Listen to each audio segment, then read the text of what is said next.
Good evening. I'm a born-again Christian, believe in Jesus Christ as the Son of God, who was crucified, dead and buried, arose, and as someone says, at this moment, at the right hand of God the Father, making intercession for one and for all. I do appreciate your teachings or whatever it may be about the Muslim faith, which I listen and according to what you have said, that those who believe in the Muslim faith should go and win those who believe in Christianity. I would like to know the reason why you want the Muslim to change the Christians and not the Christians to change the Muslim. You see, the Christians at the present moment, they are busy throughout the world. There are 70,000 crusaders, Christian crusaders are raising the dust in the world. The Christian world has produced more than 60,000 books against Islam from 1800 to 1950. More than 60,000. I was giving all these facts and figures at the previous meeting. There are some, out of the 70,000 missionaries that the Christian world, crusaders that have sent out, 60% are Americans. 42,000 Americans are raising the dust in the world today. Your churches are busy.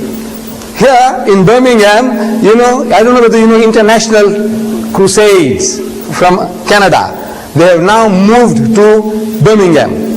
And they changed the name from International Crusades to International Teams. You know that? And they are now organizing teams of Christian missionaries to work among the Muslims of Birmingham. And I'm sure they're doing it here in Bradford. Christians of every denomination. Look, this young man gave his card. You know what they say? Youth for Christ. He has invited people to his home. He didn't have the guts or the temerity to ask a question. He wants these innocent people to come along for a cup of tea and biscuits so he can brainwash him. I want to know what he wants them to do at his house, when he didn't have the guts to come and ask a single question. So you say you are born again. And I take it that your profession is preaching. Your profession is preaching. Your occupation is preaching. Yes, you are a preacher. What are you preaching only to Christians? Are you preaching only to Christians? No, I try, as Christ said, go ye into all the world. You may ask, whereabout do I go away from England?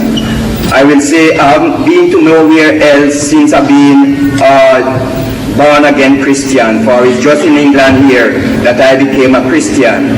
But as I go on the street, there are many who sat in this congregation who knew me very much, for at times I associate with plenty of people's home that I go and visit them. But my whole aim and desire is, as Christ says, tell it to the world, tell it to the nation. Christ in his loss, going away from the earth, according to St. John chapter 17, he prayed that his Father should glorify him. He said, now the time has come when I will be leaving these here, and I pray for them that you may keep them. They are in the world, but not of the world. And he goes on and he says, not only these alone, but... Is that your question, sir? Excuse me, is that your question? Let us preaching. Let him preach.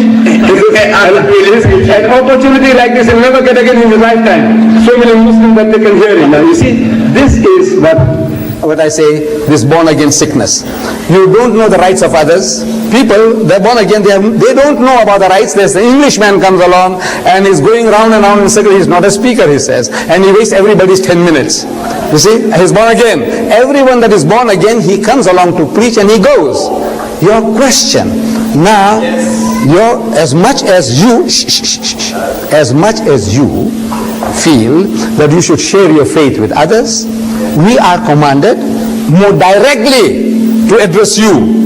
You remember in the verses that I read, I said, Qul, telling them, Allah says, Qul, tell them, Ya Ahl al-Kitab, O Jews and Christians, come.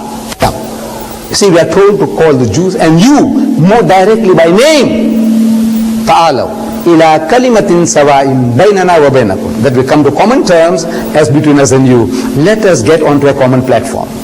And that common platform, the terms and conditions of getting together are, number one, Allah na'budu illallah, that we worship none but Allah, God Almighty. The only God we shall worship is the God, the Father in heaven.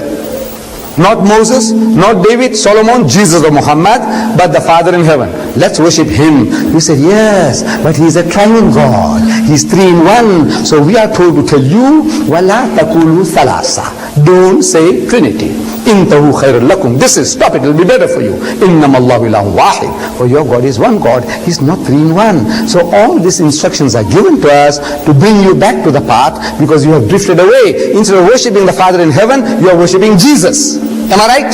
You are worshipping Jesus.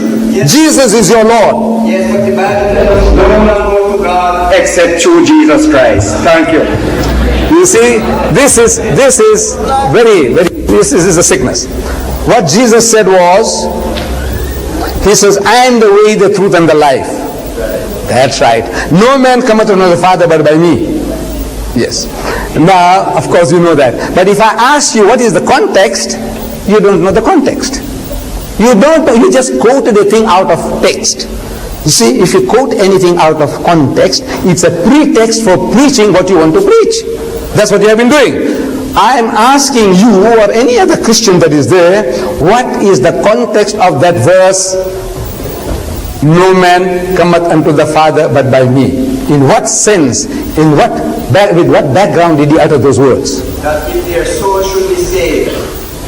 Not the purpose, the context. You are an English-speaking person, maybe from Jamaica, you know English, you know what is text, you quote a text, I want the context, the text that goes with it before or after. You understand English? Otherwise leave it to somebody who does.